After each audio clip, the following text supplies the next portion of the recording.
This is the Get a Life podcast. Ex-Cult Conversations.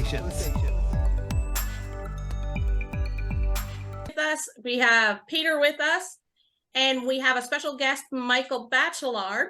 He comes to us from Australia, the land down under. Welcome. Thank you, and thank you. It's nice to be here. Do you want to just launch into your story and tell us where you came from, where you started, where you're headed? Yep. So I'm a journalist. I've never been in the Exclusive Brethren. I've never. I've met very few serving Brethren members, if you want to put it like that. But I've met a lot of ex-Brethren members, and it's really their stories and their experiences that have motivated me to keep writing about this.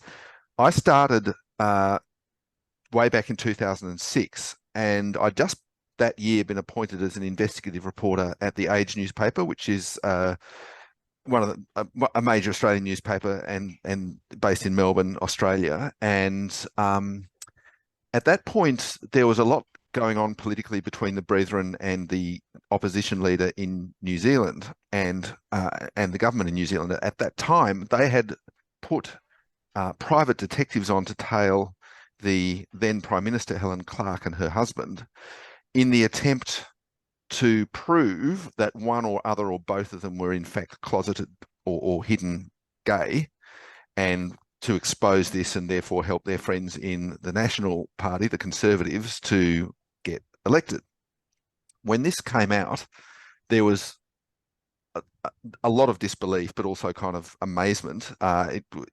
The story was clearly true. People couldn't believe that this little non-voting, loopy Christian sect was interfering in politics in this way. And so I was slightly at a loose end, and out of morning news conference came the request that I look to see if any such interference was happening in the forthcoming election in our state, in Victoria.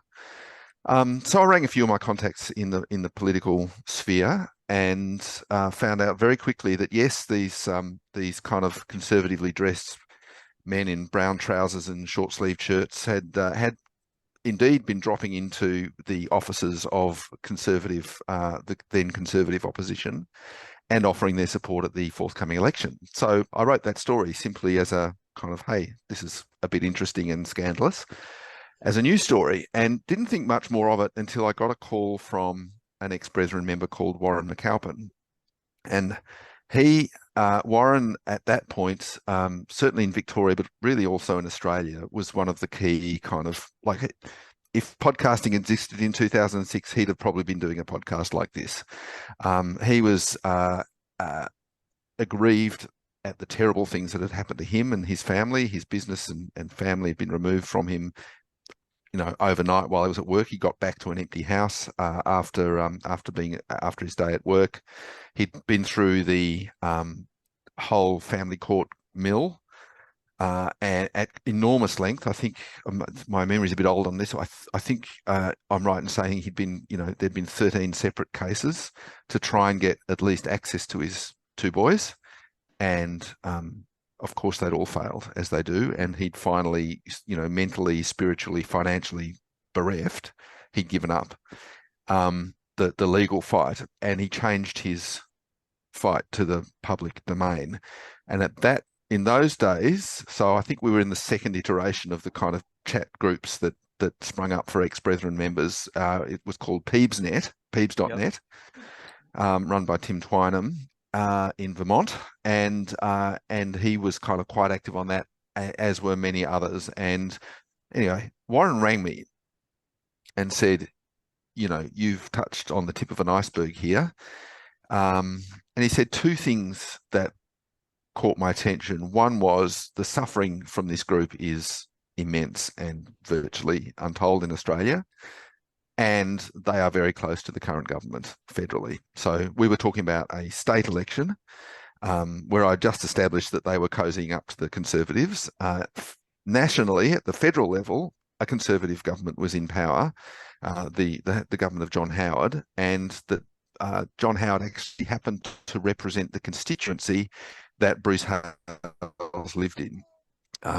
And Bruce Hales and John Howard were quite chummy and met regularly. At least that's what Hales said. There was no objective proof of that. But anyway, so the combination of the personal and the political piqued my interest. And Warren said, what you should do is go to the meeting tonight in Hadfield, which was a sort of an outer suburb of Melbourne, and try and get in and see what they're about. And I thought, okay, I'll do that. So I took a photographer and trooped out at 6 p.m. or whatever to the meeting and confronted locked gates. And I thought, this is the most unusual church. And fairly quickly, a couple of sort of the local heavies, they weren't that heavy physically, but you know, they were heavies, came and stood at the gate and sort of stood in my way and said, well, you can't come in. And I said, well, look, I knew enough to know at that point that the Queensland Supreme Court, a different state of Australia, had removed their rate exemption because they were not running a place of public worship, and that they had appealed that all the way through the courts and tried to get it to the High Court and had failed to get it into the High Court. So the Supreme Court decision stood that they were not a place of public worship, and therefore they'd lost their rate exemption. I'd confirmed that in Victoria they were still getting their rate exemption, so I thought, well, ipso facto, you must be public. I'm going to try and get in. So I made that argument on the kind of grassy patch outside the locked gates in outer suburban Melbourne for about 5 minutes until they got sick of me and closed the gate. And they must have closed the gate and walked inside. But people were still coming in their cars down the driveway. So I just decided I would walk down the driveway. At this point, I'd lost the support of my photographer, I must say, who hung back, quite conservatively. So I started walking down the driveway, waving a copy of this Supreme Court judgment as a shield. And three, at that point, quite burly young brethren confronted me and said, "We're going to call the police. You're trespassing. Go away." And the law of trespass says once you're warned and whatever that you're trespassing, you should probably get off the property. So I'd made my point by that point anyway. Got off the property, stuck around, got some photos. Was physically threatened. A car driven right up to our ankles after the service on their way out. And the next morning, I got a legal threat from their then lawyer, Philip Wiseman, for defamation and trespass and all sorts of other things. I thought, well, I must be onto something here, and that kind of, I guess, that was 2006. Why are we 2023? That's a kind of a 60. I can't even do the maths. That's a long time that I've been kind of now writing about them, very on and off.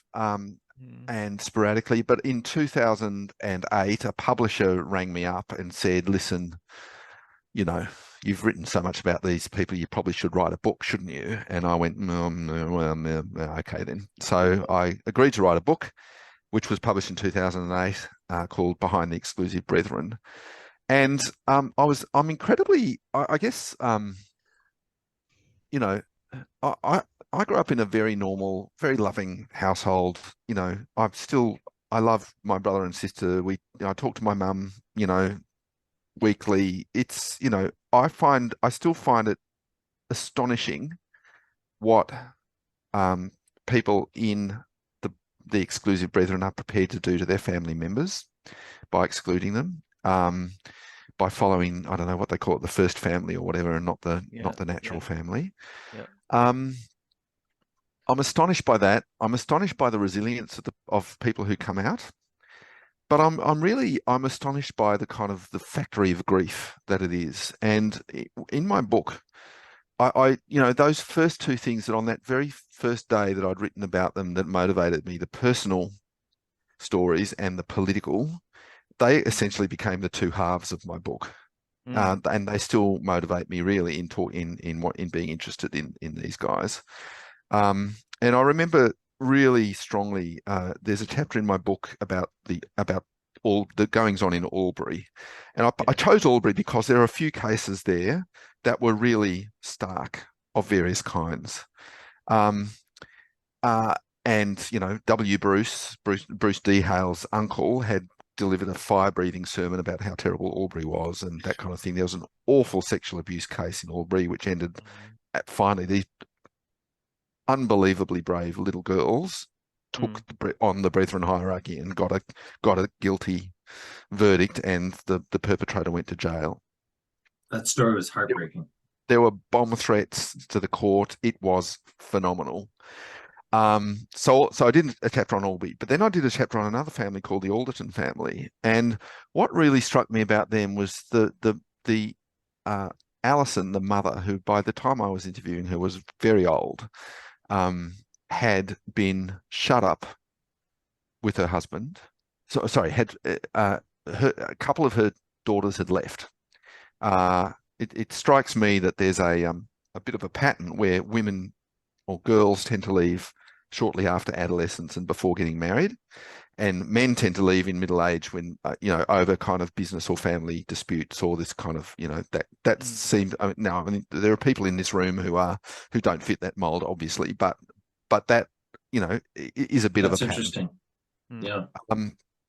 So I was in touch with a few kind of girls in their early 20s, and I was in touch with some women in middle age who had left at that point and had lived their lives outside the Brethren, and had told me about the awful things that had happened, priestly visits where they'd been raped by the priests, stuff like that. But Allison's story, so I started off talking to one of her daughters, I think it was Priscilla, about the terrible things that her mother and father had done to them when after they'd left, and how they'd been completely locked out of that relationship and left on their own 17, 18-year-old girls left on their own by their parents who rejected them. And then I realized that Allison, the mother, was also out. She'd been shut up with her husband for years, lived a Brethren lifestyle while trying to get back, and then finally been withdrawn from, and finally had decided that the Brethren was full of shit and they were going to leave. And what I was really interested in there was to talk to both the mother and the daughters about that, and there were two daughters, and to try and triangulate both the factual basis but also the emotional landscape of that. And in doing so, I realized that her dominant emotion was shame. She was mortified by what she had done in the name of the church to her own flesh and blood. And I felt so sorry for her, but it was so hard for the daughters to forgive her because, at this formative time, they'd been abandoned by their family. And I just thought the horror and grief and distress and the lifelong damage that had been done in those families. I felt for all the people involved in that. I mean, that's a very interesting point, because we hear a lot now about the grief of people who leave, but there's a whole secret hidden side, which is the grief of the people who remain, which is like a mirror image, and that's unspoken, unexpressed. Yeah, and it's all based on their doctrine of separation, right? Which is just like abhorrently evil in its foundation. Yeah, that's right. I mean that. Sorry, you go, Peter. Yeah, well, in one sense, it's worse for those inside, because those of us that leave, I mean, you take myself, for instance, I'm able to get on and make a new life and do new things, whereas the other half is stuck in there and can't get remarried, can't do all those things because that's not the right thing to do, and it's absolutely stuck. I mean, it's their choice to stay.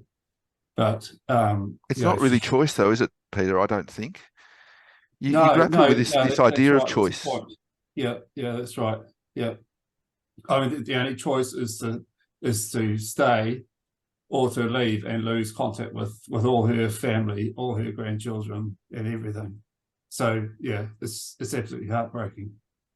Yeah, and then the grief is also intergenerational. I remember I was launching my book at a bookshop in Melbourne, and this kind of, I don't know, she'd have been in her 30s perhaps, woman came up to me and she had tears in her eyes.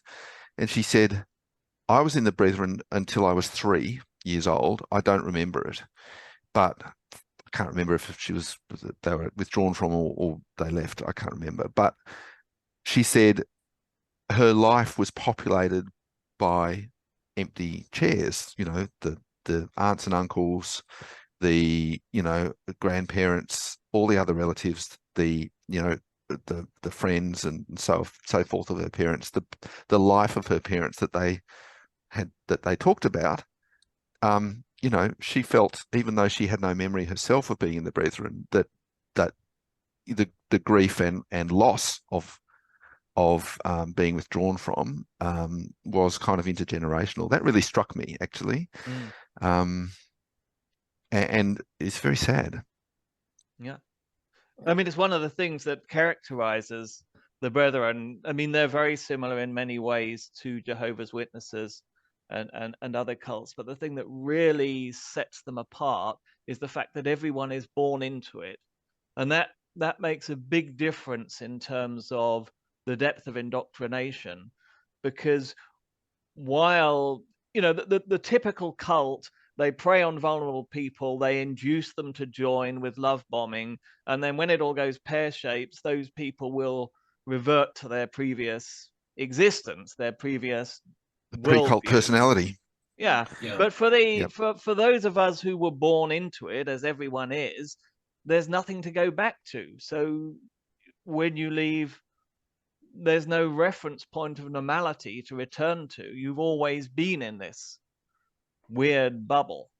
It is their identity in a way. Yeah. And so it's my experience of people who leave that, that they have a variety of experiences, but some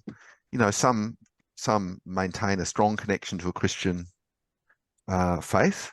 Some reject it utterly and dogmatically in some cases.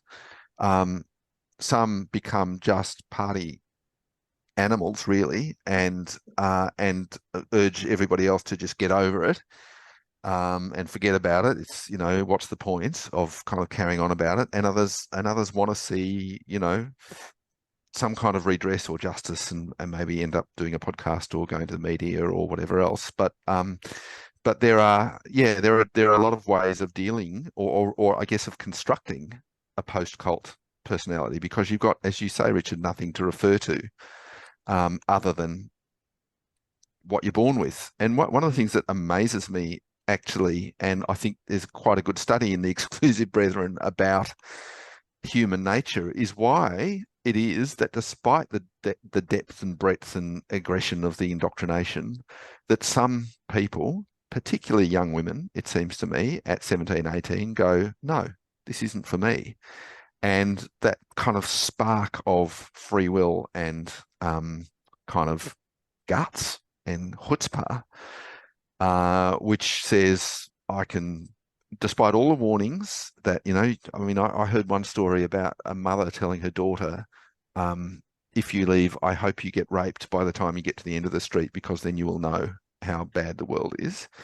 Not that you will get raped, I hope you get raped. Despite all that, people leave.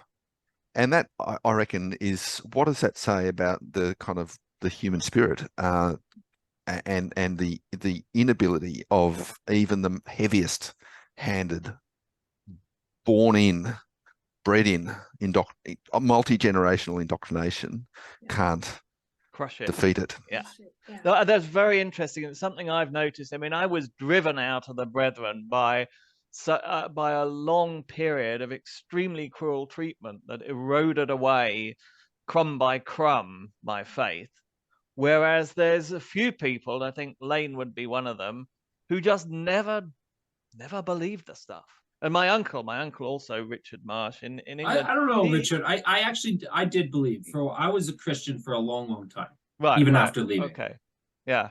But I mean, some people just never got indoctrinated. They never, ever believed it. And those people, I think, are, they are admirable and exceptional people. But I think there's also a brain drain, because over the years, over like 200 years, people with an independent spirit, critical thinkers, particularly intelligent and perceptive people, have left the Brethren.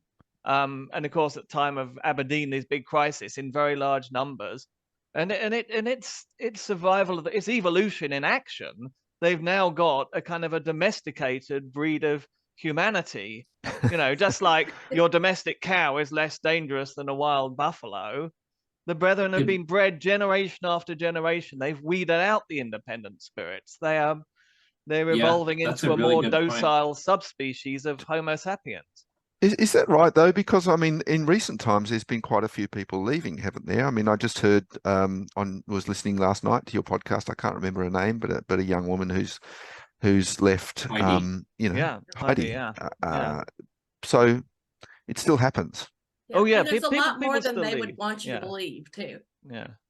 But I also think the indoctrination is worse in a way too, because of the schooling systems now, right? That's very true. They don't get that interaction with a normal schooling system that they used to allow. Now it's like just pumped in. Like they, reading in your book how they make them answer those questions about evolution is just mind-blowing. Like you have to write in front of the answer, you have to write scientists claim. Like what are you doing? Like stop trying to suppress this information. But that's exactly what they're doing. But I think COVID has been a crack in the door as well, because they have learned what it's like not to go to church 7 days a week. And I don't know if now they could even get people to go back to 7 days a week. They're still not doing it. They're still back to this hybrid system of only going to church 2 or 3 times a week they meet. And the rest of the time it's all done over Zoom and recordings. So I think there's hope for a big break, because people don't want to go back. Why would you want to go back to that after just not having 7 days a week, right? Like the stress level alone of getting ready and going to church 7 days a week. Oh my goodness. I must say though, just to perhaps inject a note of caution here, is that since I've been writing about the Brethren, people have been prognosticating its demise, that this would be the thing that knocked it over, that the internet, or that Peebsnet was going to, and obviously the Brethren kind of fear these things because they shut them down as fast as they pop up, but it's a as Richard says, it's a pretty self-sustaining kind of a system. Yes. I mean, their biggest weakness, the biggest threat to them ultimately is the internet, because sustaining a cult at that level of necessity involves maintaining a high level of illusion, and the internet, with its sort of instant access to everything, is their worst enemy, and yet they can't survive without it. That's at the top of their agenda. How are we going to deal with this problem? How are we going to have enough internet to do business and yet not let everyone hear things like Get a Life podcast? I mean, that's really interesting. But I for my many sins, spent some time looking at Streamline 3 instructional videos not that long ago, and they've got some pretty cool technological solutions, if you like, that sort of thing, for surveilling and shutting people down. Yeah. No, mind you, a lot of people I think have two phones, don't they? And that seems to be the answer. I've heard on the inside that they buy one that looks exactly the same. They just match it up. They're that smart. Yeah, but I would love to see a massive reduction in their numbers. I don't think they're ever going to go away, right? Like they would rather collapse down to one little compound in some country somewhere before they ever will, give up or dismantle. But I would love to see a mass reduction in numbers. Would be really nice. But I think that's only going to come with media exposure from lawsuits and from some of them going to jail. Yeah. But the wealth build up is phenomenal. I mean, if wealth equals survival, I'm seeing, you see in the recent property sales in and around Sydney, and the sales of some of their businesses to private equity for squillions of dollars, hundreds of millions. They are certainly amassing a lot of cash for the end times. Yeah. Anyway, look, I'll talk about a couple more stories and sort of events that have occurred to me since the writing of the book as well. Go right ahead. So pretty much every time I've put pen to paper about the exclusive brethren, I've had a threat of some kind. I've mostly for defamation, but also for there's religious tolerance laws in Victoria. They've certainly threatened me with suits around breaches of religious tolerance. And there was another suit which was an odd hybrid of criminal and civil. I'll come to that in a sec. My next sort of major foray into writing about them, I had always had, even when he was the official spokesman for the Brethren and through the writing. Actually, I lost contact with him for a while, but early on, and then picked up later, I had a good relationship with Tony McCorkill. Yeah. Now, I don't know if people here or the listeners know much about Tony McCorkill, so I'll give a brief gloss. Tony McCorkill was, his family was kicked out when he was a toddler as well. And he had a bit of a fascination with them. Later in life, as he grew up, he became a bit of a public relations professional and a bit of a grifter. And he decided, when I started writing about them, he rang me and said, intrigued, I'm a former member, I'm also in PR, they're doing, they're not doing themselves any favors with the way they're going about things. What do you reckon? Should I offer them my services to them? And I sort of said, and I can be a double agent for you. And I sort of said, well, you do you, chum. But if you got information for me, happy to receive. So he did precisely that, and he got very close, in fact, to Bruce Hales. And they would drink whiskey together in Hales's house at night if Hales couldn't sleep, and Hales would tell him about his insecurities about being was he really the man of God? And they get pissed together and drink Blue Label, and it was all very chummy at the great cost of both their livers. Anyway, McCorkle eventually kind of drank the Kool-Aid and rejoined and became their official spokesperson. So was he still a double agent at that point, do you think, or not? Did the information stop? Did the information stop when he switched? So when he rejoined, was he still a double agent? That's what I'm asking. No, he wasn't. That's the period during which I kind of lost contact with him. So he was sincere when he joined. He really did drink the Kool-Aid. Yeah, he was. Right. He was. I asked him afterwards what he'd been thinking, and he found it hard to unscramble. It was like he couldn't quite work out what he'd been thinking. I certainly couldn't articulate it, which I found very interesting. Anyway, or maybe he just didn't want to tell me because he was a bit of a grifter. Maybe it's what he was drinking rather than what he was thinking. Well, that also could be the case. Maybe he lost a few brain cells he did like as well as some liver cells. Yeah. But typically before he rejoined, a typical interaction would go a bit like this. He'd ring me up and he'd say, "Mate, Hales is about to come to the office, and I've got to pretend to really give you a hard time about that last story. So, but just to let you know, it's no hard feelings." And then he'd hang up. And then 5 minutes later, Bachelard, you toad, blah, blah, blah, like this. And Hales is sitting in the room listening. So that was kind of, that happened once or twice. Hilarious. Yeah. Anyway, so I wrote the book. Oh, and one of the things he did was he managed to talk one of the Albury elders, Chris Shaw, into meeting me and allowing me to put questions to him. That was quite kind of extraordinary. And Shaw then later tried to disavow all that and say it was all off the record, but I put that conversation in the book anyway. And I got to ask him questions about, sexual abuse and that kind of stuff. None of it was pretty enlightening. I got the brethren line, but it was, it was great actually to be able to put these questions directly to a human being, not just a PR agency. So in my book, I slightly cheekily, in the acknowledgements, I thanked Chris Shaw and Tony McCorkle, who at that point was still in, for all their help. And though we didn't see eye to eye on various things, that, you know, it was good. Apparently they got in quite a bit of trouble over that. So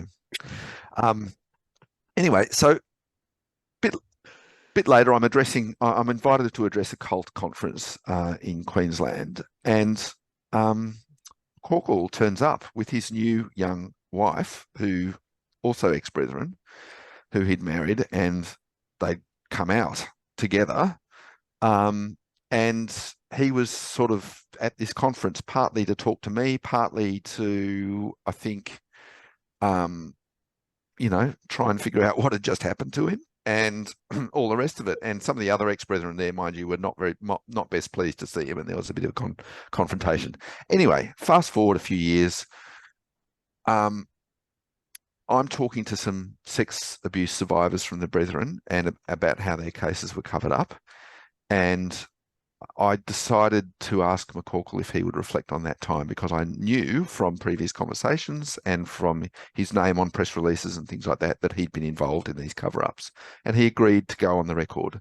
And I wrote a story quoting 3 sex abuse survivors about their stories and McCorkle's account of how it had looked from the inside.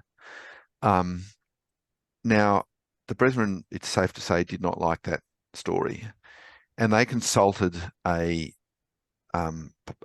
lawyer in Sydney, which is the defamation capital of the world. It's got more defamation cases than any other jurisdiction, because the laws are so terrible for media defendants.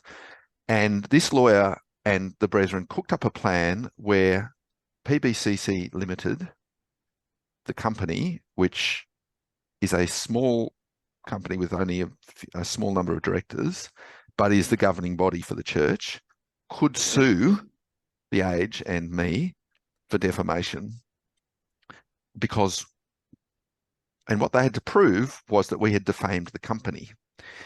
Now, the judge found this a bit hard to believe, because all the events we were describing had happened before the company had been formed, and kicked the case out, saying, you can't sue, you can't have been defamed for doing something that you didn't exist to be doing. I thought that was quite a sensible outcome. That is hilarious. Yeah, but then the PBCC, of course, appealed, and the appeal court, by a 2-to-1 margin, found their case at least convincing enough to say, no, you have to go back and try it. Now, so we were sent back to the original jurisdiction, the Supreme Court, to run a full defamation trial, which costs hundreds of thousands, if not millions. So that happened. And then in parallel to that suit against me, I have to be a little careful here, not to traverse anything that might get me in trouble, but another suit arose out of that same story, which was an allegation that I had identified a child victim of sex abuse. I hadn't named anyone, but their argument was that there was enough information in this article for people to deduce who I was talking about. That I call that the Jane Doe case, because that's the name it was lodged in. So that also went to the court, and we took that all the way to judgment, and we won that. They appealed. So we've got these 2 court cases kind of on foot.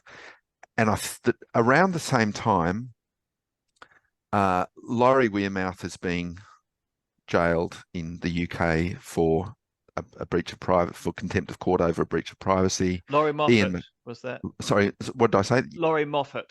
Oh, Laurie Moffat, beg your pardon. Yeah. In the UK. Yep. That's my mistake, Laurie Moffat. And there's another case against another senior sort of ex-Brethren person, Ian Mackay. So there's all these court cases going. And I think at that point there's some agitation in the UK and I think the Times ran a story about, and we certainly ran a story about all these court cases and how could that possibly fit with the detriment and harm ruling by the Charities Commission. And I'm surmising all this, I do not know this for sure, but at about that time, the Brethren offers to settle all our cases on a walkaway basis, which means everyone pays their own costs and the cases just lapse. We agree to that, and we agree to taking down the story as a result. So that was the result. And I'm bound by a court order to say I'm happy with that result. But, you know, just all of that is complicated and probably far too much detail, but it is to illustrate that writing about them, even if you're never been a brethren, is a hazardous undertaking as well, because they have very large amounts of money, as we all know, and they are quite prepared to use it to patrol the boundaries of their organisation. Yes. And they remain, I believe, very well politically connected with Conservatives. I have evidence of them campaigning, of Brethren members campaigning for Scott Morrison, who was the former Conservative Prime Minister of Australia. And yeah, that's so. Fast forward to today, I haven't written about them for a long time.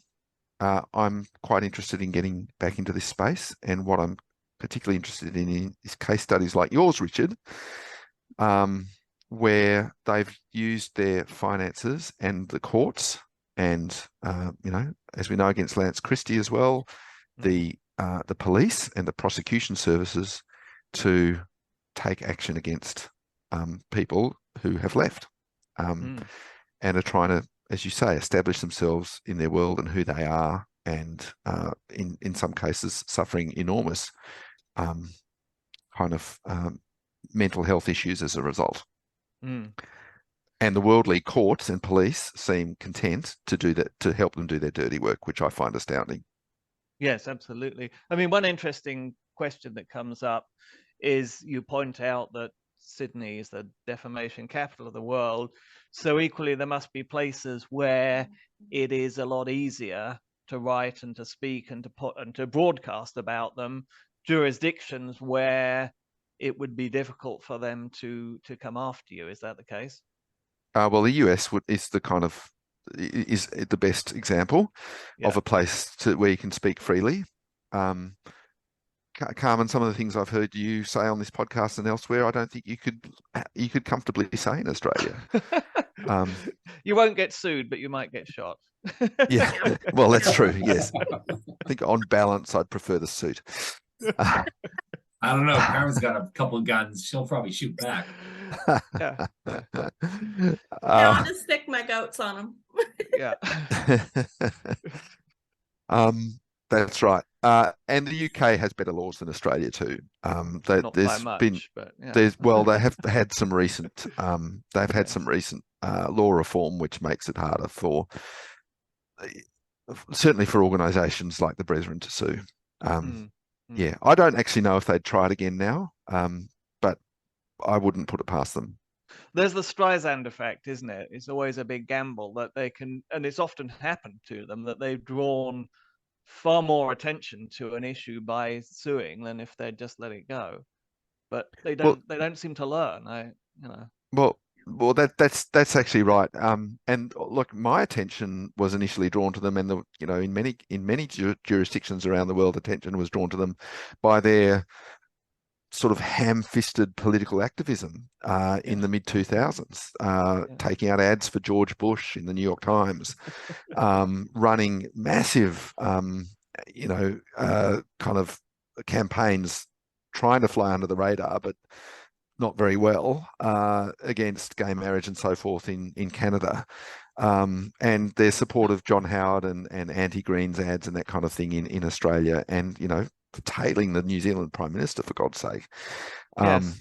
So, yeah, they've brought a great deal of attention to themselves by their interactions with worldly things. So the Klondike Papers are extraordinary. Like books like that? Yeah, like that. Yeah. It's a book full of letters. Yeah. Written to George Bush about the laws in Canada. Yeah. Yeah, asking the president of the USA to intervene in Canada.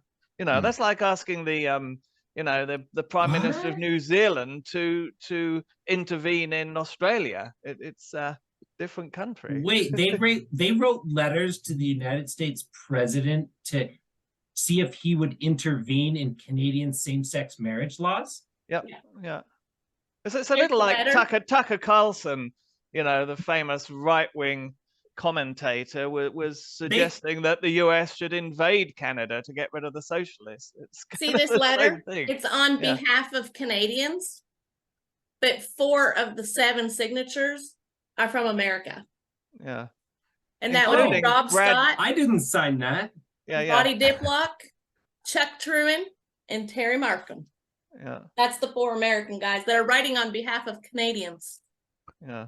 And Brad, the fact that they have the audacity to think that that actually even might work is just like stupid. Or even get to the president's desk. I mean, this is a presentation that was given to Senator Richard Burr, because the only way you can get a book like this to a president is if you have a senator give it to him. So this book was given to Richard Burr, and inside here is a table.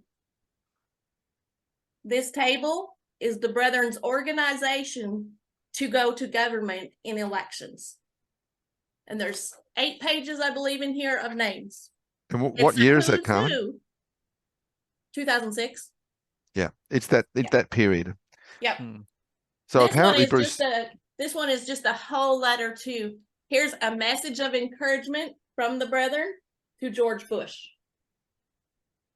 That's a letter. And then I guess they try and tell the flock that, oh, he reads these in his daily briefing along with the CIA and everything. Yeah. World news, Bruce Hale, right there. I guess that's what they think the president, like. Yeah, I mean, it's inside.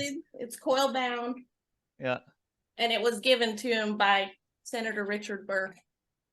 I mean, inside the Brethren, we were given to believe, and I sincerely believed this, that world leaders like John Howard and George Bush and whoever it was in the UK, when they hit a particularly tricky case, they had a hotline to Bruce Hales or John Hales, and they called him up for advice. And I mean, these letters that Carmen is waving around, they're like full of quite sincere advice. We suggest you do this. We suggest you do that. You need to do this, Mr. President. And it's actually quite clever propaganda. To get them thinking that he's reading this bullshit. Like, no, dude. And so the Brethren all believe that he's reading this. Of course, he never even sees it, never even gets to his desk. He's never heard of these weirdos. But the illusion inside is that the Brethren are actually running the world and everything hangs on them. Yeah. And the thing is, they're super rich and everything, but they're not that clever. Like, they obviously have no media training, right? Like, the way they treated you when you went to try and get in, and then a lawsuit, like threatened a lawsuit the next day. Like, did they not realize that that's to a journalist, that's like, oh, dang, I got something, I got a fish, you know? It's what you wanted them to do. Yeah, exactly. But they have no sense of that. So they just, because they're cut off. Yeah. Can I just interject here? And I don't want to, blow smoke into the Brethren propaganda at all. But as ridiculous as it sounds, they did meet with John Howard and exchange letters with him and lobby him to some success and visit him in his office on a busy day during the election campaign in 2004. 2007. So, as ridiculous as it sounds, Bruce Hales did correspond with John Howard, and I've got the letters, and they are offering him advice. For example, they were offering him advice on water policy, which during the drought in Australia was quite a big thing. They told him they were praying for him. Now, I did talk to a Howard staff member when I was writing the book, and he said that the Prime Minister had seen them as a constituency, as that was a constituent matter as opposed to an official prime ministerial matter, but the fact was that Bruce Hales, Stephen Hales, and others, I think Mark Mackenzie, trooped into his Parliament House office during the lead up to the election in 2007 and met him. A story leaked to me by Tony McCorkill, who was also there. But and they donate. They donate to the Liberal Party, and in politics, money talks. They donate under the radar. And they lobby. And so when they were trying to set up their school system in Australia in the 90s, I think, and they had and Australia's got a bit of a strange education system where the government provides significant funding to private schools, private and religious schools. They wanted their cut of this funding and were lobbying for it, and sent a letter to the education minister, to the Prime Minister, John Howard, who sent it on to the education minister with a note on top from the minister's office saying, known to PM. In other words, these people, we know these guys, give them a hearing. And they got, for their Sydney school, one of the most generous funding packages that was in existence, that was akin to, the kind of emergency level funding you give to special schools and, schools in remote areas and that kind of thing. So I wouldn't, while it sounds laughable that they might, in fact, have had the ear of President George Bush, or that these people consult them on tricky global issues and that kind of thing, they did, in Australia, at least for that period, genuinely have a relationship with the Australian Prime Minister, who George Bush described as the man of steel, and who took them into Iraq. And one of the letters congratulates Mr. Howard on his actions in the Middle East and so forth.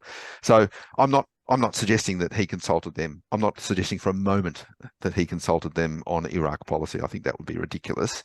Nevertheless, they were in his ear about it. Absolutely. And do you think there's been a change in the motivation for these political connections? Because back in 2005, 2006, it was about issues like family court issues and gay marriage and being more military. And but of course, what we've seen in the UK, sort of stunning story breaking at the moment, is leveraging all those political connections for financial gain. How has it kind of segued from one end to the other? What point did that start to happen, do you think? Well, I'm told, and perhaps you guys can confirm this, that Bruce Hales now refers to himself as the CEO. Oh yes, absolutely, yeah. I've got that in print. And I've heard the word community a lot recently. So they call them, like, people that are in the community, out of the community. When I was in, community wasn't a big word. Like, they weren't like, oh, we're the community. Oh, ecosystem is the other one, isn't it? Yeah, ecosystem is really. Well, do they use that themselves? Because yes, very much. Well, Extensively, it's actually a very good word to describe what they've done. And that kind of, I mean, I wrote in 2000. I wrote in 2008 about the system. There's a chapter in my book called The System, which the Hales brothers tried to bring in, under JT Jr. and got them in a lot of trouble. And that generated the no commerce in the assembly line from John Taylor. But by the mid 2000s, they were starting to institute this, what had back then been called the system, all over again. And McCorkle told me that Hales had boasted to him that we're doing it again, but this time it's much better and it's going to work. And he was right. They've got, I don't know that I mean, National Office Assists, morphed into Unispace, morphed into something else. UBT. But one school, UBT, Yeah. they've got the big buying group, they've got the big consulting group, they've got access now to everyone's accounts through UBT. They are in essence running the kind of totalitarian, horrifying, sort of 100% Big Brother oversight that they were hoping to get. back in the day, the system involved people, children, families being issued with timesheets where they had to account for their day in 6-minute increments, like a lawyer does. Yeah. It's interesting, yes, that in your book, like those 15-minute little gaps, because I remember my father bringing it back in the early 2000s and was like, oh, this is the new thing. And it was like, he was breaking down his day, and it was all because of the Bruce Hale's resurgence of this knowing what you're doing, like every little part of the day. And I'm like, that's insanely unhealthy. Yeah. Well, they don't have to do that anymore because they've got Streamline 3. Bruce Hales has said as recently as about 4 or 5 years ago that the system should never have stopped. That's his latest thing he's been saying. Yeah. Sorry. All the corners the Lord turns. He keeps turning corners, and Yes. he's like an F1 driver. I'm sorry, I'm being kicked out of this room. I'm at the office at the moment, so I will walk and talk among yourselves. That's all right. Yeah. That's all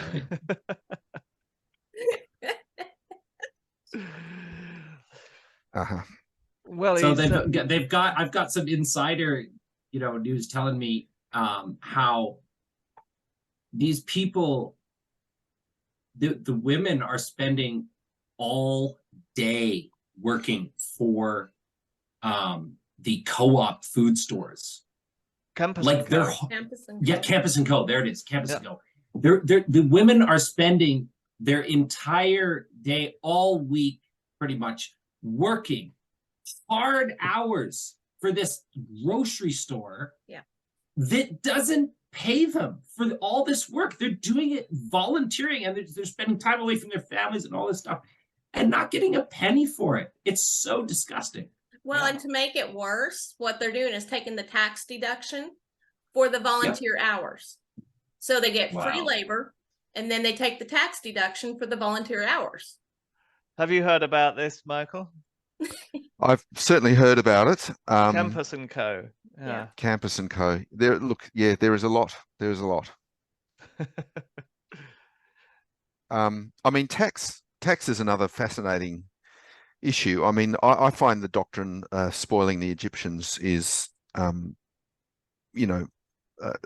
nice big umbrella to justify all sorts of quite bad behavior. Yeah.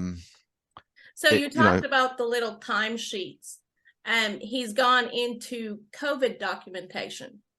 And every Sunday you are emailed a document, and you have to go through your household and you have to check off if they've been COVID vaccinated or if they're not COVID vaccinated.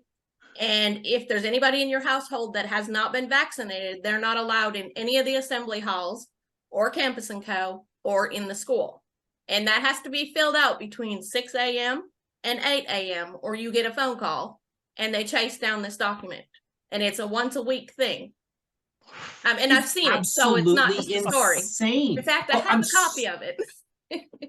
Oh, we believe you, Carmen. But what? I keep getting this feeling like this guy is not clever enough to make this shit up on his own. Someone is feeding him this shit. Where is he getting these ideas to do this kind of insane crap? Well, Mein Kampf is probably a good start. Right? Like COVID check-in forms? Yeah. And how many times do you have to say you've been vaccinated? You have to confirm it every week? And if you have guests staying with you, they have to be listed on your form for the week so that he knows where the guests are traveling. That way he can keep track of who's going where. Yep. Yeah. They say in there that like God watches everything, right? Watches everything you do all the time. And it's like, really? No, it's Bruce Hales that wants to watch everything you're doing all the time, not God. It's him. They want your phone tracked. They want your internet watched, your emails. They don't want you to read books that might make you realize that it's all bullshit. They are just controlling absolutely everything now and checking in weekly. See, that's it. I'm reading 1984 right now by George Orwell for the first time, and my mind's like blown. I'm like, oh my God. This is the church. This is the Plymouth Brethren, right? Your head's going to explode, Lane. Your head's going to explode. Oh, I'm only a couple chapters in. I know. Sorry, Michael. Yeah, so if you're listening, brethren members, go out and buy the book called 1984 by George Orwell. Absolutely awesome. Yeah. Oh, sorry, Michael, you plug your book first. That was you got to plug your book, and you have a picture, Carmen. You can hold it up. You can show the cover of it there. Amazing book. I just finished it. Oh, so good. Behind the Exclusive Brethren. Yeah. Can you tell us what was the inspiration for the dollar and the Jesus? Well, it's actually hard to illustrate a book about the Exclusive Brethren because they themselves are so colorless. Primitive and colorless. And because the initial idea came back, and this is I've had to knock this aside on a couple of my stories as well when we're trying to find an illustration of the crucifix, illustrating it, and the initial idea was of a crucifix, and I sort of said, well, they don't really use that. That's not really a symbol that's not really their thing. And so the publisher said, well, what is their thing? And I said, well, money's their thing. And so hence the dollar coin. Yeah. That's awesome. But look, I think that book, in some respects, that book is showing its age. It's, we're still talking about the attempts ultimately successful to shut down PeebsNet. And then, Facebook comes along and gives an unshutdownable forum for people to contribute to. But in other respects, I think it holds, and obviously the lobbying around schooling and that kind of stuff is quite Australia focused. But in other respects, things haven't changed the way they treat people. The system has only got more extreme. The ability to both reap as much money as you possibly can from any possible social welfare system or handout or government contract that you can get your hands on, at the same time as amassing millions and millions and millions of dollars in the coffers of the leadership. A lot of that hasn't changed, and it's got worse. Yeah. Well, it's got more systematic, and it's enabled by technology, actually. And I unlike you, Lane, I've never thought Bruce Hales or his family or the leadership group there are dumb. I think they are very, very smart and very crafty and very focused. And their focus, and I would say that around the time I was writing that book, or probably even before, actually, their focus changed from being a religion to being a business, in the guise of a religion. And I think that's what they are. And they are, on any measure you choose, any measure, they are an incredibly successful business. They would be, if you amassed the kind of the Hales dynasty and put it all together, I think they would be one of the biggest companies, certainly in Australia. But nobody's ever done that. I mean, they've got charities worth hundreds of millions of dollars. Charities. I mean, I'd like to compare that to, say, Oxfam, or a charity that actually does some good in the world. Yeah, they'd be bigger, I think. Serving a group of 50,000 people. Yeah, but it's self-serving, isn't it? I mean, it's like 2% of what they actually get charitable tax relief on that goes outside of the organization. And that 2% validates tax relief on the whole of the rest of it, on the 98%. I guess the only satisfaction I get is okay, he's smart enough to make money, but he's not smart enough to go and live a good life and leave the brotherage, right? Like, he's still tied to it. So as rich as they get, they're not smart enough to realize that they're literally just making their own prison cell nicer and nicer and nicer. Yeah. I wonder, though, are the leadership in prison, or is it just the people who follow them? That's a good point. That's a good point. I mean, we did track. Bruce Hales feels like God. He, the Hales name, like you said in that letter to Bob Thorncroft, that the Hales name is going to become great again. He's treated like a god in there. He walks into the room and people stand up, and he's unreachable, untouchable, and I think that's what he wants. He's where he wants to be. He's got fame. I mean, we did track From 50,000 people, Yeah. though. Fame from 50,000 people. One big soccer game. That's it. Yeah. Okay, nobody else cares or knows about it. We did track his jet, and it visited Las Vegas for a night, and then it went on to a resort in Costa Rica. So I do wonder how much they are really in prison, Lane. I mean, what they would, the local brethren, be told of business trips, maybe anything but. Yeah. So maybe they're just all breaking the rules now and making the poor suckers at the bottom of the rung follow. I'm sure that's what they're doing. Yeah. Michael, have you got more? Did you finish your stories you had in mind? I think that's about it. I mean, I do find it endlessly fascinating the extent to which the worldly authorities, from tax officers to charities commissions to governments to courts to police, are either turn a blind eye or don't have the guts to follow up, as the Charities Commission in the UK, to follow up on their decisions, and to allow they could not survive. The exclusive brethren could not survive. The exclusive brethren, one former member described them to me as a tumor, because they are sucking the lifeblood out of the host, but they can't survive without the host. And the host is society. Yeah. A parasite. Yeah. The host is the world. Yeah.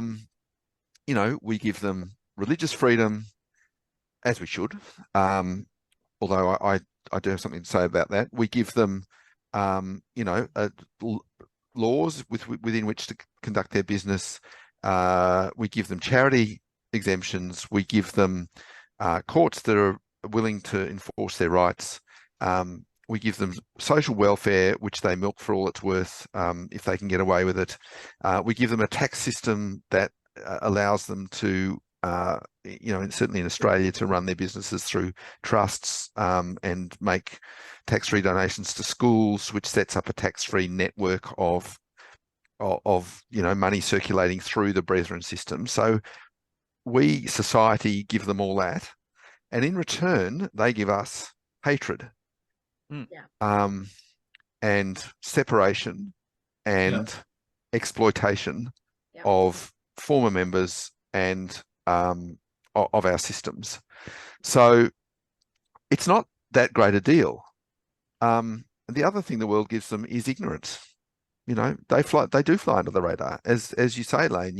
There's a half-empty MCG, Melbourne Cricket Ground, crowd of people globally that follow them, which is enough to boost them up in their own eyes, but not enough to fill a stadium. And nobody really knows very much about them. So that's a pretty unfair deal, I reckon, for the taxpayers of our countries and the world in general. And yet they hate us for it. So I find them pretty odious, I've got to say. It could be summed up in their contempt. They've just got contempt for the world, and it could be summed up in Bruce Hale's own words. He said about getting the money off the world because it all belongs to us anyway. He said it all belongs to us, so we can get it off them. They've just got contempt for anybody that's not themselves. And it's so dumb, because if you could just have a conversation with them, I would just say, can you please point to what is the world? Where is it exactly? The world, what thing is it? What is the the world? What is it? It's a made-up concept in their mind. Completely fabricated fantasy.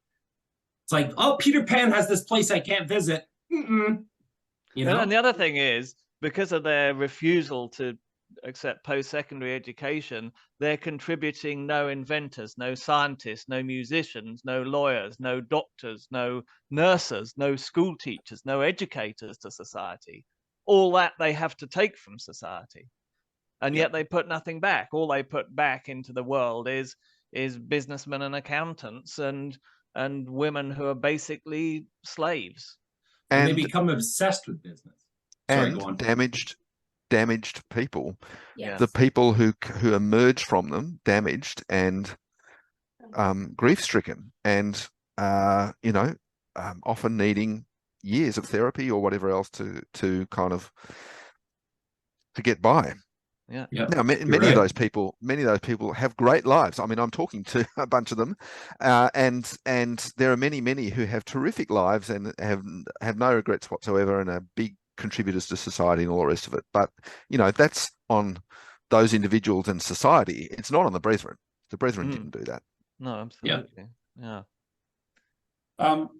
Did you want to say anything more, Michael, about Tony McCorkill's last little while and how the brethren tried to give him hush money? It's all in the public domain anyway, I understand. Yes. No, thanks for the reminder, Peter. I did want to talk about that. So when we were being sued by the brethren for defamation and in the Jane Doe case, probably our best. It was hard to call any of the people who had been abused because to give evidence for us, because obviously they didn't want to be identified and they were damaged people. And so probably our best witness was going to be Tony McCorkle, and they realised this as well. And so they approached him shortly, actually before they lodged their defamation suit, and 3 days after they first lodged their defamation suit against us, 3 days, they signed a deed of service, and they called a deed of confidentiality and service agreement with Tony McCorkle, which runs to about sort of 15 pages. But the import of it is two things: you cannot talk to anybody who is named. You cannot talk about anything you learned during your period working with and under the brethren with anybody named in Schedule 3 of this agreement. There is one name in Schedule 3 of the agreement: Michael Bachelard. The second thing was, you are not allowed to, and it's a very convoluted clause which actually can't be enforced, but the purport of the clause is to bar him from giving evidence in a court about anything he learned. Now, in return for that, they offered him $920,000. He's to be paid out over 10 years. So they were buying his silence for a decade. He signed that agreement, and then he decided that wasn't quite good enough. Now, Tony was only in his 30s. He was a very unhealthy man, and his business was in a lot of trouble because he was a grifter and a terrible businessman. And so he went back to them and he said, I want to renegotiate this and I want the money now. Now, another Melbourne-based elder's name was on the deed. And he would tell me, I'm going to meet in a bar. I'm a bit scared. He scares me. And then, so we're still having these conversations right through this period until he signs the deed, and then he just goes quiet. But long story short, he renegotiated the $920,000 down to two payments of $275,000 upfront. And so I have the deed. I don't have the renegotiated deed, but I do have copies of the transactions going into his bank account, so I can see that he's paid this money, and I can see also that he's paid that he sent text messages to a friend of his saying, "Oh, I'm at the meeting. They're going to pay up. It should land this afternoon." That kind of thing. So it's an open and shut case. They bribed him to be quiet, and it wasn't. And he did. He then subsequently refused to give evidence for us, which is one of the reasons we walked away, because it was going to be difficult for us to prove in Australia's punishing defamation law that we had told the truth about this, because our witnesses had either been intimidated away or bought off. And that actually was not the first time they'd tried to bribe me to stop writing about them. In the early days, they'd offered me a fully paid trip to Noumea. with my family if I would stop writing about them. I politely declined that offer. And then a little bit later on, after I'd written a story about Braden Simmons, who I know has been a guest on your podcast, and about the terrible things Bruce Hales had said about him in ministry, that he should take rat poison and kill himself. After I'd written that, they approached McCorkle again and said they would pay me a six-figure sum to stop writing about them, and if he could convince me to do that, that they'd pay him the same sum.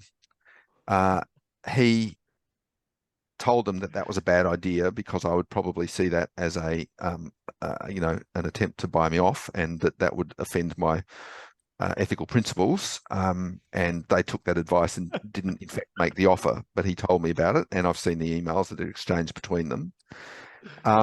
So, it seems like they judge other people by their own standards. Not Indeed, having yeah. ethical principles themselves. They were amazed to find that a journalist might. That's right. Yeah. And the final offer of payment was so part of my ethics is that before I published the sex abuse story, I had to go to them to seek comment, so they knew it was coming. So they went and I think McCorkle, because he was a grifter, was talking to them at the same time as he was talking to me, and he had sent them a copy of my draft story. Thanks, Tony.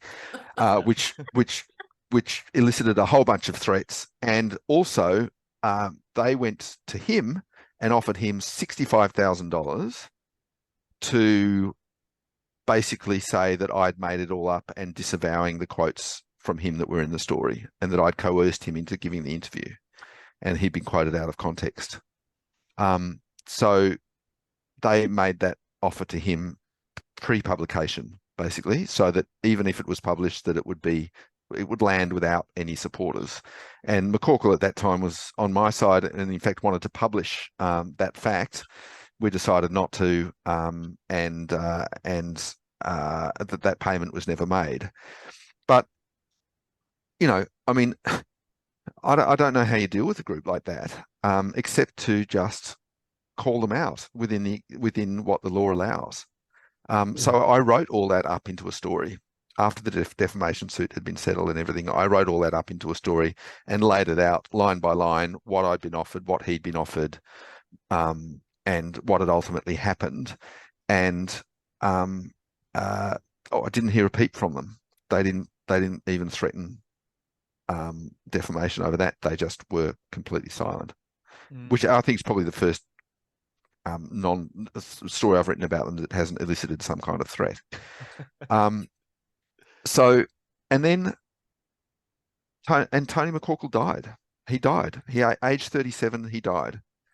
Now, I'm asked often by former brethren, what did he die of?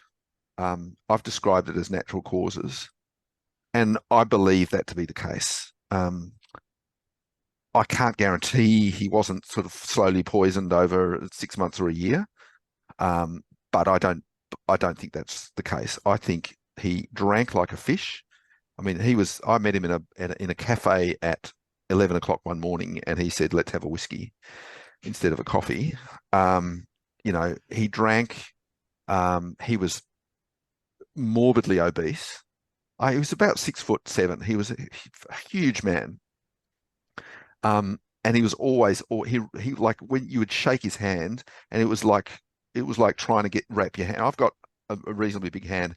It was like trying to wrap your fingers around a side of beef. And it was always wet and sweaty. He was always sweaty. Like, he was a deeply, deeply unhealthy man. He had diabetes, and I would, in conversations with him over about 6 months, he would say, I'm feeling really, really bad. He said, I coughed up blood this morning. And I said, mate, you've got to go to a doctor. And he said, I don't want to go to a doctor because I'm afraid of what they'll tell me. In one of the text messages when he's receiving this money, actually, I made a mistake earlier. I said it was 275,000 times 2. It was actually 175,000 times 2, and that's in Australian dollars. So just to correct that, he he said, you know, in one of these text messages, friend, I've just had a vomit. You know, he was a very unhealthy man, even though he was young. So I don't believe there was any, you know, foul play there. But I do. I mean, having seen the stuff in the Klondike Papers, Richard, and the things that happened to you, that's not to say I don't think that certain individuals might not be capable of doing terrible things in the name of the brethren. I just don't believe, and I've certainly got no evidence, and I'm a journalist who wants to have evidence that there was any foul play in his death. No. I mean, one thing that did turn up that was very interesting is that Brad Mitchell, who was the guy who was pursuing me, contacted David Wallace looking for enforcers to collect a debt in Texas.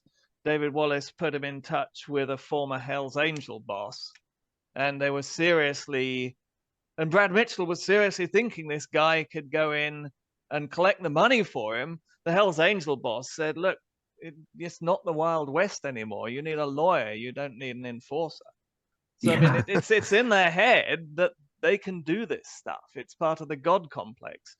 And yeah, we got the correspondence to prove it. I mean, it's not, this is a fiction. But you mentioned in the book too, like a couple times, I think, how they think they're the highest court in the land, right? They're above any law. And that's the scary part, because that gives them this carte blanche to, oh, we're doing it in the name of the church. It's this righteous court order. It's like a court order to them. Yeah. And that authorizes them to tell, you know, a 12-year-old girl who's been repeatedly abused sexually, that if she goes to the court, well, to her mother actually, that if she takes that to the police and reports it, that it's, you know, that she may as well hang a millstone around her neck. Yeah. And jump in the river, you know. Kill herself. Like, that's evil. Yeah. Yep. Because you know, this court, where it's decided here, that's the end of it. So don't go to the police. That is a classic cover-up. I'm sorry, that is a classic cover-up. And you know, they have been and still do it. And I mean, I said this in current cases, that when you try and look into what the Brethren's motivations are in all their court maneuvers, it's always about their reputation. They don't give a damn for the human beings involved, either the ones inside or the ones outside. The only thing they're concerned about is not having any more negative publicity. And that's what, because you can't be the one chosen church by the creator of the entire universe if you're not a great, perfect church, right? So everything is just has to keep this image perfect because we're the one chosen church, right? It's like, that's not how law works. Well, that's partly why Richard's where he is. Yeah. Because they had to maintain their reputation. Yeah. They don't like whistleblowers. Clearly. Sounds like you might be in for an offer, Carmen, to shut down Get a Life podcasts. Not a chance. I mean, I think they might come along, offer you $5,000. Not a chance. Holiday in Hawaii. Actually, since that Tony McCorkle bribe case blew, I haven't heard of them ever trying to bribe anyone since then. I think they got their fingers badly burned, and they said, okay, no more bribery.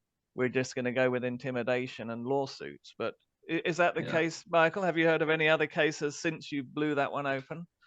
I haven't really looked, but no. No, I kind of think there was a change of policy there. I mean, they do. Interestingly, after I was sued for defamation, there was a little bit of a kind of mini sort of flurry of defamation suits that went around. And against, there was a former member, I don't want to name her because I don't know if she would like me to, but a former member got sued for something she'd said or written somewhere about her story. And they all sort of disappeared at the same time, which is what makes me think that they were related to the Laurie Moffat case and so on. Yeah. I mean, I think I'd have no hesitation in saying I'm sure they bribe politicians and the police and and judiciary and all these areas of government. But in terms of dealing with critics, I think they've moved away from the pay people to shut up plan to just clobber them with everything the law can throw at them, and a few other things as well, as far as I can see. Well, it's a waste of time. It's like whack-a-mole. It's going to come up again somewhere else. So Yeah, that may well be the case. Yeah. Yeah. Talking about some, we're talking about some very dark things here. So could we ask you a little bit about Dr. Roger Kirkpatrick, who we understand has recently passed away? You had a story about him, Michael. Yes, I believe him to have been a child sex abuser. One of the stories that was included in that child sex abuse story was of a woman who, as a little girl, had been had an asthma attack and was taken by her parents to Dr. Rogers' home for treatment. Now, for those who don't know, he was one of only two doctors in the Brethren in Australia, because they had been trained as doctors before the prohibition on university going had been enforced. So he and Dr. Mark Craddock were the two in Australia, and they had a lot of work putting antidepressant prescriptions on faxes and sending them around the countryside and that kind of thing. And in Mark Craddock's case, prescribing prostate cancer drugs to a gay man, Craig Hoyle, to reduce his libido. In Kirkpatrick's case, this little girl, and this would have been back in maybe the 60s or 70s, was taken to his house suffering asthma.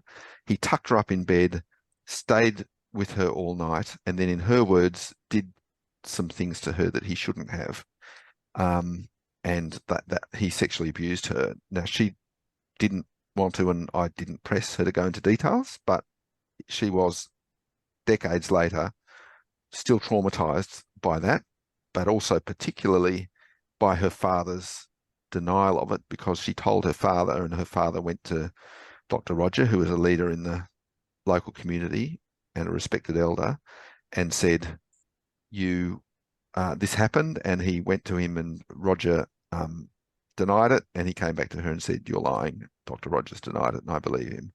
And she had lifelong trauma from that, and was one of the sources for that story. But of course, I couldn't prove that. He had given her some kind of injection, and her recollection was a bit confused. I couldn't name him in that story. And the only reason I'm naming him now is because I'm reliably assured that he's dead and he can't sue me. Because otherwise in Australia he could. Back. Yeah. Wow. Got 3 days. I mean, he was very prominent, right to the end, because I think he was John Hale's cousin. So he was a family member, and he was used. He would go around the world taking 3-day meetings. I mean, ironically, the one, I went to Maple Creek many times, but one of the occasions was a fellowship meeting taken by Dr. Roger Kirkpatrick, and I spoke to him there. So there you have the Hales administration sending a child sex abuser to minister in Maple Creek, which is kind of, child sex abuse 101 in Canada, in the Brethren.